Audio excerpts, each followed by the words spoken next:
Hi everyone, and welcome to The Climate of Sport with me, Claire Poole, the podcast where we explore how the world of sport can drive climate action, champion equality and shape a more sustainable future. From the boardroom to the locker room, from grassroots to global stages, the game is changing and so are we. Let's get into it. Hi everyone, and welcome back to the pod.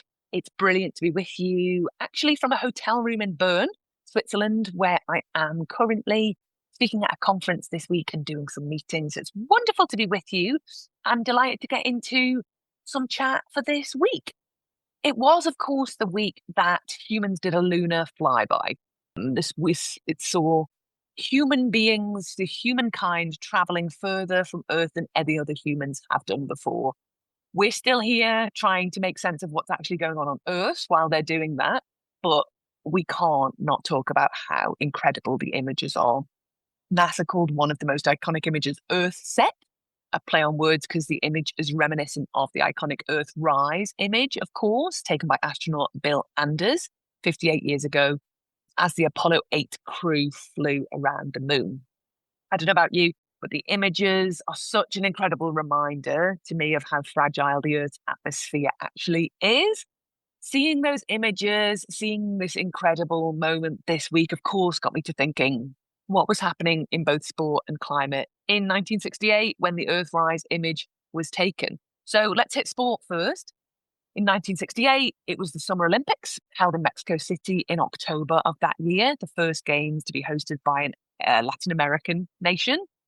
Another iconic image and a moment that stayed with us since that time happened at that Olympics, which was, of course, US sprinters Tommy Smith and John Carlos holding their black-gloved fists aloft on the podium to protest racial discrimination, one of the most famous and defining images of all time.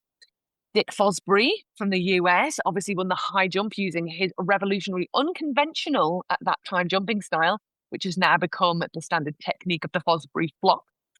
Also that year, the UEFA Euros were hosted and won by Italy.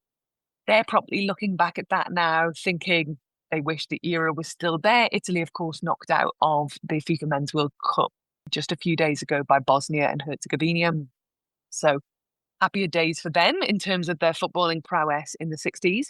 It was also the year that Formula One transformed cars from national racing colours to commercial branding. So it was the first major full car sponsorship livery happened on the grid that year as well. So quite an iconic year from sport in that sport became more of a platform for global issues. International competitions were expanding, although air travel was still limited. So yeah, international competitions were expanding, although at that time, of course, air travel was still limited and global audiences were continuing to become involved with that expansion through the growth of media. So what about climate change in 1968? What was happening then? It had been a few years since the publication of the famous Keeling curve. That was a graph of atmospheric carbon dioxide measurements taken in Hawaii that began in 1958, widely considered now as one of the most important scientific works of the 20th century. By 1968, the year we're talking about, early warnings had already been published about how humans were actively changing our atmospheric chemistry. So that came in the form of a 1965 report called Restoring the Quality of Our Environment, widely recognized as one of the first US federal documents to highlight the emerging problem of carbon dioxide and its potential to alter the Earth's climate. In 1968, so the same year as the Earthrise image, the Stanford Research Institute presented a report to the American Petroleum Institute. In it, warned the release of carbon dioxide from burning fossil fuels could carry an array of harmful consequences for our planet. It said significant temperature changes are almost certain to occur by the year 2000, and these could bring about climatic change. It went on to say it's clear that we are unsure as to what our long-lived pollutants are doing to the environment. However, there seems to be no doubt that the potential damage to our environment could be severe. So, for our particular intersection of sport and climate, 1968 was a pretty big year. When I was researching this, I was reflecting a lot on the fact that even as we were starting to hear these early warning signs nearly 60 years ago, and from what we know today, we can acknowledge that seeing the problem does not equate to solving the problem. We know so much more now, and we've come so far. And where we've come so far is that in around climate science. So we've gone from theory to precision. In terms of awareness, we've gone from something quite niche to something very mainstream. And when it comes to sport, we've gone from regionalization and the start of the commercialization to sport to fully global, dominating all media, highly commercialized. And we'll talk a little bit more about that later. Where we haven't perhaps come so far, or as far as we could have wished to, is around the collective action and speed to reduce our impact with the knowledge that we now have, balancing growth with sustainability and aligning our global systems like sports within planetary limits. So yes, there is still a massive gap between awareness and action, but there is progress. We need to find the positives. Climate science is now mainstream, global and collaborative. International agreements exist, like the Paris Agreement. Sports, culture and media now amplify planetary issues pretty instantly through our media outreach. And importantly, we can hope that the same systems that accelerated the problem are now capable of also accelerating solutions. So William Anders, who was the photographer of the famous Earthrise image in 1968, reflected, "We came all the way to the moon to discover Earth," which is an incredible quote. And now I think in 2026, we know more about our planet than ever, but we need to urgently take that knowledge into action now. So on that note, we are hosting a national emergency briefing for sport at the end of this month. I do hope you'll join us for that. We've had special dispensation to screen the national emergency briefing, now made into a film called The People's Emergency Briefing, which talks about climate and the environment. And we're going to do a discussion after that specifically for sport. So we'll put the link in the show notes. Please join us for that. You don't have to work in sport to join. You can just love sport, play sport, invest in sport, take the kids to five-a-side, run the park run. If you're interested in this topic and you've got a love and affinity of sport, we welcome you to that. Okay, let's get on to our climate hat trick for this week. 3 quick stories talking about news in sport with a climate angle embedded, of course. So our first story this week is March Madness. March Madness expansion comes at a hidden cost. Michigan prevailed in the men's and UCLA prevailed for the women's NCAA college basketball finals this week. College basketball, massive in the US and absolutely dominated the news cycle there. It's not been announced yet, but every sport outlet and fan forum seemingly is talking about this like it's a given, that the NCAA is going to expand March Madness basketball tournaments from 68 teams up to 76 teams going forward. The goal, presumably, to increase the number of teams that make up the tournament, which could lead to higher TV ratings, more excitement around the event. The TV ratings side would be quite bang on the money. This year, March Madness TV viewership was the tournament's largest and strongest in 33 years, with a 9% year-on-year growth, averaging 10.3 million viewers. And they aren't alone. We're seeing growth across lots of other sports, leagues and competitions. This summer in the US, Canada and Mexico, we will see the FIFA Men's World Cup 2026 go from 32 teams to 48 teams.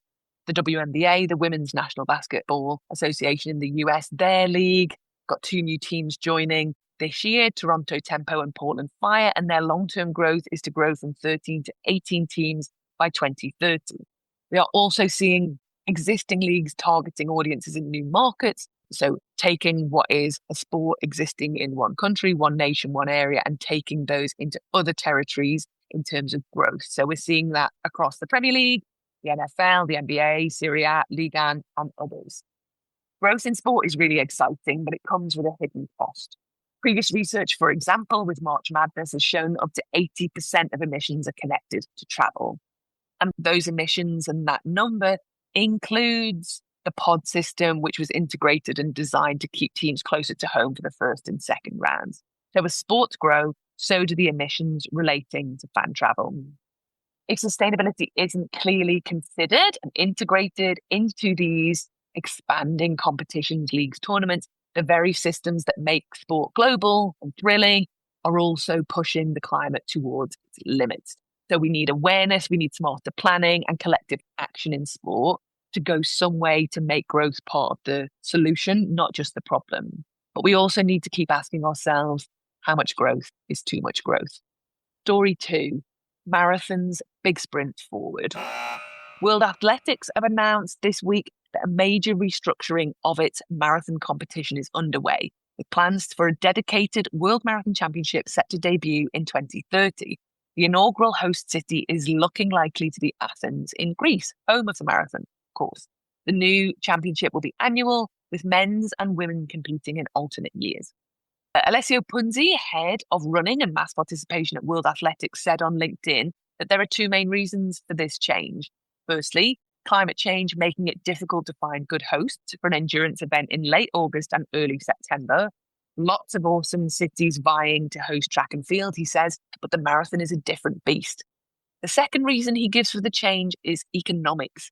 Distance running is a spectator sport, especially when stakes are high, like in the Worlds, he says. But its value proposition today is predicated also, whilst not primarily, on the mass race component, including social impact for any host. So some local organising committees are great, he says, at staging and monetising a 30,000 people race, while 50 events need to happen on the track at the highest level. For others, mass events are an afterthought. He says this model creates a more focus and opens to new categories of partners, which is perfectly in line with the zeitgeist.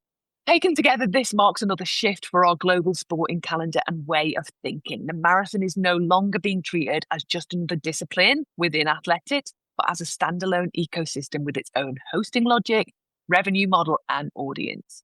What looks like a calendar adjustment, I think, is something bigger. This is an example of a sport that is starting to reorganize itself around climate constraints and economics, going beyond tradition alone. Our third story is Bangladesh cricket board in crisis, but climate change stays on the sidelines. Bangladesh has dissolved its cricket board, citing gross irregularities in last year's elections, and has appointed an interim leader led by former captain Tamim Iqbal. Cricket and politics are deeply intertwined in Bangladesh, with the sport affected by the turmoil following the 2024 uprising that ousted long-term leader Sheikh Hasina. For a nation so exposed to climate change, the story in cricket honestly remains pretty thin. Last year, a zero-waste zone was piloted in a stadium. There are a good number of social posts that talk about the Bangladesh Cricket Board, BCB's collaboration with the Ministry of Environment. But as far as we can see, there's no major BCB-led climate strategy. Now, Tamim Iqbal is from a place called Chittagong, a coastal city vulnerable to cyclones, flooding, landslides, and he now heads the board. His leadership could turn this challenge into an opportunity to put climate resilience and sustainability at the heart of Bangladeshi cricket, giving the sport a chance to lead by example in a climate-impacted nation. Okay, our 3 big hat-trick stories for today. March Madness expansion comes at a hidden cost. The marathon's big sprint forward, and Bangladeshi cricket board in crisis, but climate action remains on the sidelines. Thank you for joining us for this week's Climate of Sport podcast. It's a pleasure to be with you, and I cannot wait to catch up again next week. That is a wrap on this episode of the Climate of Sport. If this got you thinking, send it to the group chat, send it to your team or someone who cares about the future of the game. Follow, subscribe, and join us next time, because the biggest wins aren't just on the scoreboard, they're out there for the planet too. See you on the next one.